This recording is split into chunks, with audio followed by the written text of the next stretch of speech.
ஓம் ஸ்ரீ குருப்யோ நமக. வணக்கம். ஒரு புது ஆண்டு, ஒரு புத்தாண்டு, அது தமிழ் புத்தாண்டு மக்களுக்கு எப்படி நன்மையை தரும்? இந்த புத்தாண்டில் ராஜாவாக குரு பகவான் இருக்கிறார்.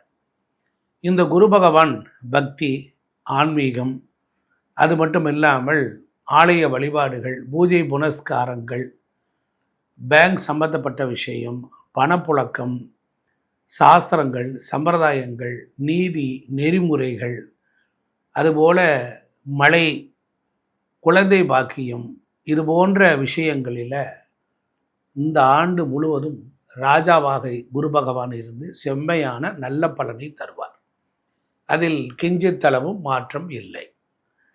அப்படிப்பட்ட நிலையில் இந்த ஆண்டில் சந்திரனும் மிகச்சிறந்த நல்ல பலனை உங்களுக்கு தருவார். பெண்களுடைய ஆதிக்கம் இந்த ஆண்டு இருக்கும். விவசாயம் செழிக்கும், கால்நடைகள் பெருகும், பட்டி பால் பசுக்கள் எல்லாம் ரொம்ப சிறப்பாக இருக்கும். நம்ம தேவையான அளவு மழை பொழிஞ்சு நமக்கு நன்மைகள்லாம் உண்டாகும். அது மட்டும் இல்லாமல் குரு நெல், கோதுமை, தானியங்கள்லாம் நல்லா பெருகும். சனி பகவானும் செவ்வாயும் மட்டும்தான் சிறப்பான பலன்கள் இல்லை. அப்போ இந்த ஆண்டு முழுவதும் உங்களுக்கு சனி பகவானும் செவ்வாய் பகவானும் மட்டும்தான் கொஞ்சம் கசப்பான பலன்களை தருவார்கள். 12 ராசிக்கு எப்படி இருக்குங்கிறத நாம் பார்க்கலாம். துலாம் ராசிக்கு மிக அற்புதமான காலம். துலாம் ராசிக்காரர்களுக்கு நீதி, நேர்மை, நியாயம், தர்மம், கண்ணை கருப்பு துணி கட்டி கொண்டு நீதியை தராசை பிடித்திருப்பதைப் போல் விருப்பு வெறுப்புகள் இல்லாமல் உலகத்திலேயே மிகச்சிறந்த நல்ல பண்பாளர்களாக இருக்கக்கூடியவர்கள், சுக்கிரனை ஆட்சி வீடாக கொண்டவர்கள். சுக்கிரன் தான் அவர்களுக்கு. அப்படிப்பட்ட நிலையில் இவர்களுக்கு யோகத்தை தரக்கூடியவர் சனி பகவான். இவர் ராசியிலே சனி உச்சமடைகிறார். இவருடைய ராசியில் தான் அங்கே செவ்வாய், ராகு, குரு 3 கிரகங்கள் அங்கே இருக்கிறது நட்சத்திரங்களாக.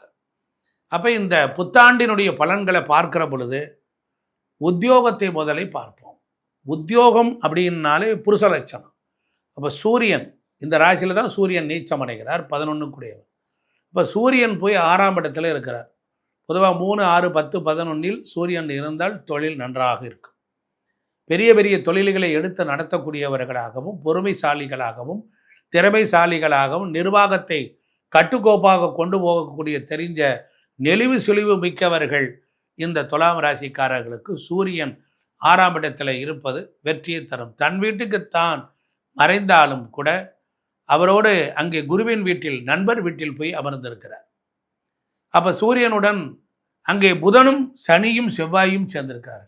சூரியன் செவ்வாய் மிகச்சிறந்த காம்பினேஷன். அப்போ அது மட்டும் இல்லை, ராசியாதிபதியே மேசத்தில் 7ஆம் வீட்டில் இருந்து பார்க்கிறார். அப்போ சுக்கிரன் சுகபோகத்துக்கு அதிபதி, நல்ல பணம், நல்ல ஐஸ்வர்யம், சொத்து சுகங்களை கொடுக்கக்கூடியவர், வீடு வண்டி வாகனங்களை தரக்கூடியவர், காலபுருஷத்திற்கு 2ஆம் வீட்டுக்குரியவர், துலாம் ராசிக்கு அதிபதி மேசத்தில் அமர்ந்து அவர் இந்த வீட்டை பார்ப்பது குடும்பத்தில் ஒரு திருமணம், ஒரு சந்தோஷம், ஒரு மகிழ்ச்சி, குடும்பத்தில் ஒரு ஐஸ்வர்யங்கள் எல்லாம் கிடைக்கக்கூடிய வாய்ப்பு. உத்தியோகம் மிகச்சிறப்பாக இருக்கும். உத்தியோகம் 6ஆம் இடத்துல இருக்கக்கூடிய கிரகங்கள் எல்லாம் ஜாதகரை பட்டை தீட்டி மெருகூற்றுவதாக வத்தியான் இருக்கும். எவ்வளவு பிரச்சனைகள் வந்தாலும் சமாளித்து மேன்மை அடையக்கூடிய நிலையில் இருக்கும். அதுபோல் பாக்கியாதிபதி போய் புதன் நீச்சமானாலும் உங்கள் ராசிக்கு தனாதிபதி போய் 6ஆம் இடத்தில் இருப்பதும், உங்கள் ராசிக்கு பஞ்சமாதிபதியும் சுகாதிபதியும் போய் 6இல் அமர்ந்திருப்பதும் துலா ராசிக்கு அற்புதமான நல்ல பலன்களை தரும். அதில் ஒன்றும் மாற்றம் இல்லை. சின்ன சின்ன உடல் ஆரோக்கிய குறைபாடுகள், கண்ணு, பல்லு, உடம்பு நரம்பு மண்டலங்கள் சம்மந்தப்பட்ட பிரச்சனைகள் எல்லாம் வந்தாலும் கூட, வயிறு செரிமான சம்மந்தப்பட்ட தொந்தரவுகள் வந்தாலும், யூரினல் ப்ராப்ளங்கள் வந்தாலும் ஒன்றும் பெரிய அளவில் அதிலிருந்து விடுபட்டு விடுவீர்கள். அப்போ கலைத்துறையை சார்ந்தவர்களுக்கும் சுக்கிரன் நல்ல பலன்களை தருவார். சினிமா கேளிக்கைகள், நாடக கலைஞர்கள், பரதநாட்டிய கலைஞர்கள், மற்ற கலைஞர்களுக்கு எல்லாருக்குமே இந்த ஆண்டு முழுவதும் ரொம்ப சிறப்பாக இருக்கும். அதிலெல்லாம் வருமானம் நல்லா இருக்கும்.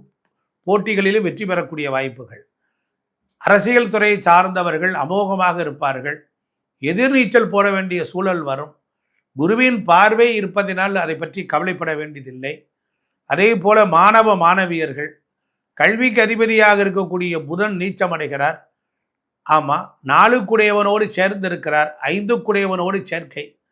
அதனால் ஜூன் 1ஆம் தேதிக்கு பிறகு குருவினுடைய பார்வை கிடைப்பதினால் போட்டித் தேர்வுகளிலே வெற்றி பெறலாம், ஆராய்ச்சி கல்விகளிலே வெற்றி பெறலாம், தொடரலாம்.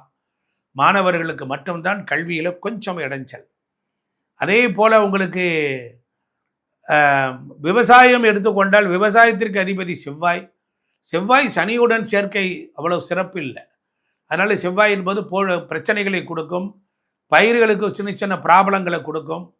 ஆனால் விவசாயத்திற்கு அதிபதியான செவ்வாய் 2 6 போய் 5 பஞ்சமாதிபதியோடு சேரும் பொழுது புதியதாக எதுவும் விவசாயத்தில் பெருக்கக்கூடாது. பழசே நீங்கள் வைத்து மெயின்டைன் பண்ணால் லாபங்கள் உண்டாகும், பயிர்கள் சேதாரம் அடையக்கூடிய வாய்ப்பு உண்டு. சந்திரன் 10 சந்திரன் 5 போய் அமர்ந்திருந்து ராகுவுடன் சேர்ந்திருக்கிறனால மழை மாறி பொழியும், விவசாயம் செழிக்கும்.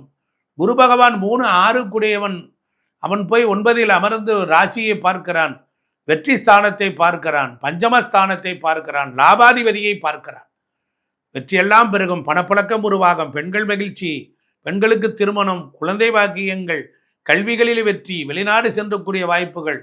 மொத்தத்தில் மகிழ்ச்சியான காலகட்டமாக இந்த ஆண்டு முழுவதும் உங்களுக்கு துலா ராசிக்காரர்களுக்கு அமைந்து செல்வத்தையும் நீதியும் தெய்வீகத்தையும் ஆன்மீகத்தையும் உங்களுக்கு கொடுத்து வாழ்க்கையில் உங்களை ஒரு நல்ல நிலையை கொண்டு வந்து தருவார் என்று இந்த கிரகங்கள் அமைப்பு காட்டுகிறது.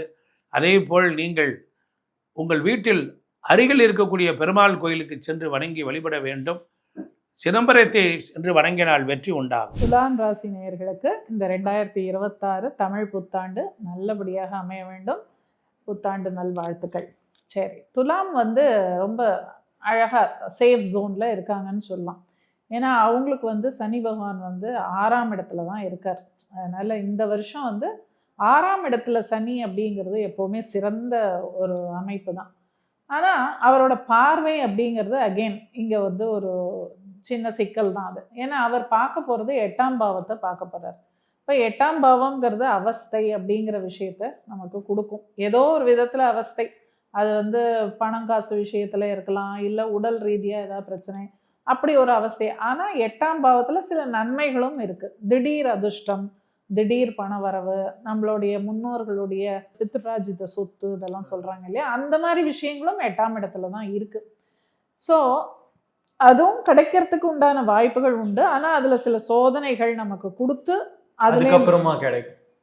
ஆனால் சனி பகவானை மாதிரி கொடுக்குற கிரகம் எதுவுமே கிடையாது. அப்போ இவங்க கோர்ட்டுக்கெல்லாம் போனால் ஒரு நல்ல ரிசல்ட் கிடைக்கும். கோர்ட்டுக்கு போனான்னு கிடையாது, இவங்களுக்கு அந்த மாதிரி இவங்க ஜாதகத்தில் அப்படி ஒரு அமைப்பு இருந்தால் கோர்ட்டுக்கு போகணும், இல்லைன்னா அனாவசியமாக எதுக்கு கோர்ட்டுக்கு போகணும். அவங்க சுய ஜாதகத்தில் எப்படி இருக்குது, என்ன தசா புக்தி, அதுதான் நம்ம பார்க்கணும். பட் இந்த பெயர்ச்சி பலன், அதாவது இந்த வருட பலன்னு பேசும்போது இந்த 8ஆம் இடத்தை சனி பார்க்குறார் அப்படிங்கிறதுனால பயப்பட வேண்டாம்.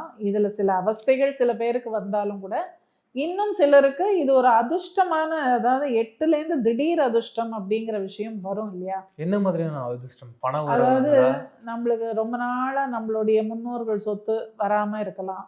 சில பேருக்கு பார்த்தீங்கன்னா இந்த ஷேர் மார்க்கெட்டில் போட்டு திடீர்னு ஒரு லம்சம் கிடைக்கிற மாதிரி ஒரு இது கிடைக்கும். திடீர்னு கிடைக்கக்கூடிய எல்லாமே 8ஆம் இடத்துல தான் இருக்குது. அது மாதிரியான விஷயங்கள் இவங்களுக்கு சனியோட பார்வை இருக்கிறதுனால அதில் சில கஷ்டங்களை கொடுத்து அதுலேருந்து ஒரு பாடத்தை நம்மளுக்கு கற்பித்து அதுக்கப்புறம் கொடுப்பாரு. ஸோ அதனால் இதில் சனி பகவான் நம்மளை ஏதோ பனிஷ் பண்ணுறாரு அப்படிலாம் நினைக்கக்கூடாது. தேவையில்லாமல் கேரளா போனீங்கனாலும் அங்கே ஒரு லாட்ரி சீட்டு வாங்கி அது ஒரு அதிர்ஷ்டமாக உங்களுக்கு கிடைக்கும் அப்படின்றது கண்டிப்பாக அதுவும் நடக்கலாம். யாருக்குண்டா நம்ம ஜாதகத்தில் அதுக்கு உண்டான அமைப்புகள் இப்போ சாதகமாக இருந்ததுன்னா நிச்சயமாக கிடைக்கும், அதில் ஒன்றும் மாற்றுக்கிறதே இல்லை. பட் இருந்தாலும் அந்த 8ஆம் இடத்தை பார்க்கறதுனால ஒரு சில சங்கடங்கள் இருக்க தான் இருக்கும். சரியா, அதுக்கப்புறம் அவருடைய குரு பகவானுடைய பெயர்ச்சி இப்போ 10ஆம் இடம் உத்தியோகஸ்தானத்துக்கு அவர் வரப்போகிறார், கர்மஸ்தானத்துக்கு கடகத்தில். அவரோட பார்வை இவங்க தனஸ்தானத்தில் விழப்போகிறது. அப்போ தனஸ்தானத்தில் குருவோட பார்வை விழும்போது இவங்களுக்கு வருமானம் அவ்வளோ எங்கேருந்தோ திடீர்னு ஒரு ஜம்ப் வரும், ஆஃபீஸில் ஒரு ஹைக்கு வரும், அந்த மாதிரிலாம் காசு பணம் நிறைய பொருளை ஆரம்பிக்கும். வாழ்க்கையே ஒரு சொர்க்கலோ வாழ்க்கையே இருக்குமா, சூப்பராக இருக்கும், நல்லா அனுபவிக்கணும், என்ஜாய் பண்ணணும். இன்னும் சில பேருக்கு பார்த்தீங்கன்னா சரி ஆஃபீஸ்லேருந்து அவங்க ரிட்டையர் ஆனவங்க எங்களுக்கு எங்கேருந்து வரப்போகுது அப்படின்னு நினைக்கிறவங்களுக்கு கூட ஒரு கைமாத்தா போய் யாரையா கேட்டா கூட இவங்களுக்குலாம் கடன் கொடுத்துருவாங்க, துலா ராசி துலா லக்னத்துல பிறந்தவங்களுக்கு. அதனால அந்த மாதிரி கூட கிடைக்கும். சரி, நம்ம பணமா இல்லைன்னா கூட ஒரு கடன் கேட்டா கூட எல்லாருக்கும் கிடைக்காதே, ஆனா இவங்க போய் கேட்டாங்கன்னா கிடைச்சிடும். அந்த மாதிரி ஒரு பண வரவு அப்படிங்கிறது, ஃப்ளோ ஆஃப் மணி அப்படிங்கிறது நல்லா இருக்கும் குரு கடகத்துக்கு வந்தப்புறம். அதுக்கப்புறம் 4ஆம் பாவம் சுகஸ்தானத்தை பார்க்க போறாரு. அப்போ வீடு வாசல் வாங்கணுங்கிறவங்க வாங்கலாம். கல்வி பயிலும் குழந்தைகளுக்கு ஒரு நல்ல காலமாக இருக்கும். தாயாருக்கும் ஒரு நல்ல காலமாக தான் இருக்கும். ஏன்னா 4ஆம் இடம்ங்கிறது தாயார் ஸ்தானம் இல்லையா, அதெல்லாம் சிறப்பாக தான் இருக்கும். இவங்களோட ஹெல்த் எப்படி மேம் இருக்கும்? பாதம் சம்பந்தப்பட்ட, நரம்பு சம்பந்தப்பட்ட விஷயங்கள், இந்த சயாட்டிக்காலாம் சொல்றாங்கல்ல, அந்த மாதிரி அந்த ஏன்னா சனி பகவான் வந்து என்னதான் இருந்தாலும் நரம்பு மண்டலத்துக்கு சனி பகவான் தான். அதுவும் பெரிய நரம்பெல்லாம் இருக்குல்ல உடம்புல, அந்த நரம்புகளுக்கெல்லாம் சனி பகவான் தான் காரகம். ஸோ அது மாதிரி விஷயங்கள் இவங்களுக்கு ஏதாவது உபாதைகள் இருக்கலாம். இல்லைன்னா இந்த த்ரோட்டு சம்மந்தப்பட்ட விஷயம் ஏதானும், அந்த என்ன சொல்கிறாங்க, இந்த டான்சில்ஸு, இல்லைன்னா தைராய்டு இஷ்யூஸு, அந்த மாதிரியான பிரச்சனைகள், இல்லைன்னா பல்லு தாடை, இஎன்டி ப்ராப்ளம், இது மாதிரி விஷயங்கள் ப்ராப்ளம்ஸ் வரலாம். எல்லாருக்கும் வரணும் அவசியம் இல்லை. பட் அவங்க ஜாதகத்துலேயும் தசாபுக்தி காலமும் சரியாக இல்லாமல் இருந்தால் வரலாம். அதே மாதிரி 11ல் கேது. 11ஆம் இடம்ங்கிறது என்ன, லாபஸ்தானம், நம்மளுடைய ஆசைகள் நிறைவேறக்கூடிய ஸ்தானம் அது. அப்போ ஒய்ஃப்க்கு கூட ஒரு பீஸ்ஃபுல்லான ஒரு லைஃபாக இருக்கும்ன்றீங்க?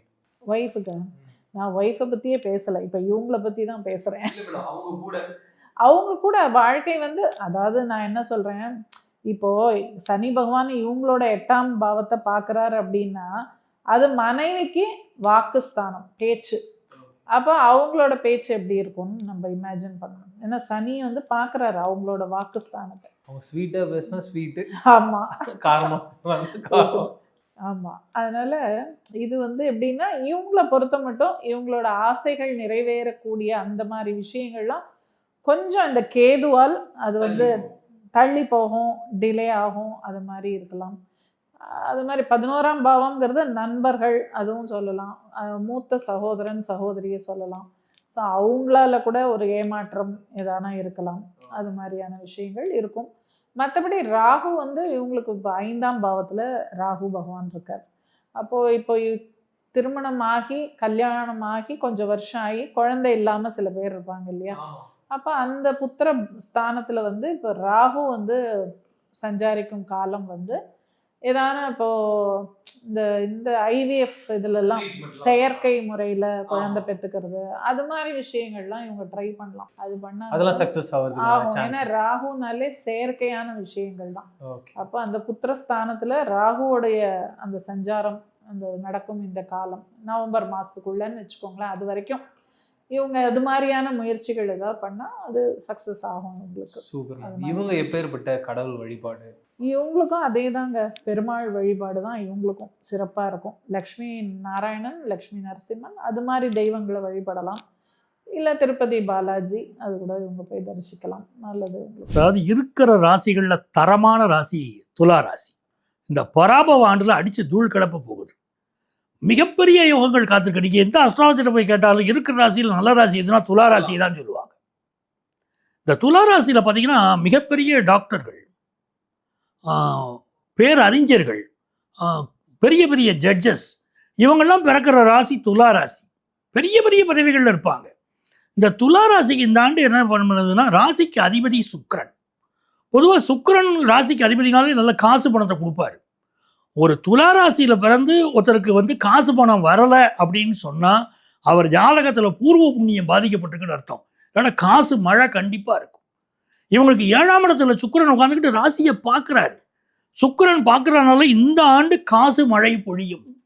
ஆதிசங்கரர் இப்படி ஒரு வயதான மூதாட்டிக்கு கனக மழை பொழிய வச்சார். அது பேர் கனகதாரா சோஸ்திரம்னு பேர் இல்லைங்களா. அந்த கனகம் தாரையினா மழை, கனக மழை பெய்யும். அப்படி நல்ல ஒரு வாய்ப்பு வசதி உங்களுக்கு வருது. துளாராசியை சேர்ந்த அரசியல்வாதிகள் டாப் பொசிஷனுக்கு வருவாங்க.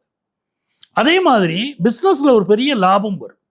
துளாராசியில் பிறந்த பெண்கள் கம்பெனிகளுக்கு சிஇஓ மாதிரி போஸ்ட், பெரிய பெரிய கம்பெனிகளை நிர்வாகம் பண்ணக்கூடிய அமைப்பு இந்த ஆண்டு உண்டு. நிறைய பேர் டிரைவிங் கற்றுக்கிடுவாங்க.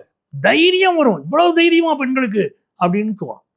இவங்களுக்கு என்ன ஆகுதுன்னா, 6ஆம் இடத்துல சனி, வெற்றி கொடிகட்டு நாங்களே விண்ணும் வரை முட்டுன்னு அப்படி ஒரு யோகம். 6ல் சனி உட்கார்ந்துருச்சுன்னா சனி பகவானுக்கு 3, 6, 11 3 ஸ்தானமும் சூப்பர் ஸ்தானங்கள் இல்லை. 6ல் போய் சனி உட்கார்றாரு, நல்ல வேலை கிடைக்கும். லாஸ்ட் 2.5 இயர்ஸா தொழில் சரியா இல்லைன்னு சொல்லியிருப்பாங்க துளாராசிக்காரங்க. இல்லை உடம்புல பெரிய ஹெல்த் இஷ்யூஸ் வந்திருக்கும், ஏதாவது பாதிப்புகள் இருந்திருக்கும். அந்த பாதிப்புகள் எல்லாம் இப்போ நீங்கிடும். நிறைய பேர் உடம்பு சரியில்லைன்னு சொல்லிட்டு இருந்த துளாராசிக்காரங்களுக்கு வியாதிகளிலிருந்து விடுதலை, எந்த நோயும் இருந்தாலும் விடுதலை அது கிடைக்க போகுது. பிஸ்னஸ் சரியா இல்லைங்கிறவங்களுக்கு பிஸ்னஸ் இப்போ நல்லா ஆயிடும். ரியல் எஸ்டேட் பிஸ்னஸ் சில பேர் பண்ணுவாங்க, அது உங்களுக்கு நல்லா போகும். இவங்க நியாயமாக செய்தால் பெரிய லாபம் ரியல் எஸ்டேட் பிஸ்னஸில் இவங்களுக்கு வந்துடும். அதே மாதிரி குரு இவங்களுக்கு பாக்கிய ஸ்தானத்தில் இருக்காரு. ஃபாரின் ஆப்பர்ச்சுனிட்டி இவங்களுக்கு கூடி வருது. படிப்பதற்காக வெளிநாடு செல்லக்கூடிய யோகம் அது கூடி வருது. இருக்கிற ராசிகள்லேயே காம்படிட்டிவ் எக்ஸாம்ஸ் இருக்கு பாருங்க. இப்போ இன்ஜினியரிங் சம்மந்தப்பட்ட காம்படிட்டிவ் எக்ஸாம், மெடிக்கல் சம்மந்தப்பட்ட காம்படிட்டிவ் எக்ஸாம் அதெல்லாம் ஜெயிச்சிருவாங்க. இப்போ ஒரு நீட் எக்ஸாமினேஷன் இருக்கு, துளாராசிக்காரங்க ஜெயிச்சுக்கிட்டு வருவாங்க. அது எவ்வளோ பெரிய யோகம் பாருங்க. பிஸ்னஸில் அது மாதிரி பெரிய வளர்ச்சி. கடன் கேட்கும், கடன் கிடைக்கும். இப்போ ஒரு பெரிய பிஸ்னஸை டெவலப் பண்ணணும், ஏன்னா கடன் வேணும்னு நினைக்கிறாங்க, கேட்ட கடன் கிடைக்கும். அப்போ கடன் வாங்கினா பயப்பட வேண்டாம். கடன் கொண்டான் நெஞ்சம் போல கலங்கினான் இலங்கை வேந்தன் இல்லைங்களா? அந்த மாதிரி இவங்க பார்த்தீங்கன்னா கடனை வாங்கினா ஈஸியாக அடைச்சிருவாங்க. அது ஒரு பெரிய முன்னேற்றம் இவங்களுக்கு இருக்கு. எஜுகேஷனில் பெரிய வளர்ச்சி, பொருளாதார ரீதியாக குருவுடைய பார்வை நல்ல முன்னேற்றிடுது. ஹெல்த்து சரியா போயிடுது.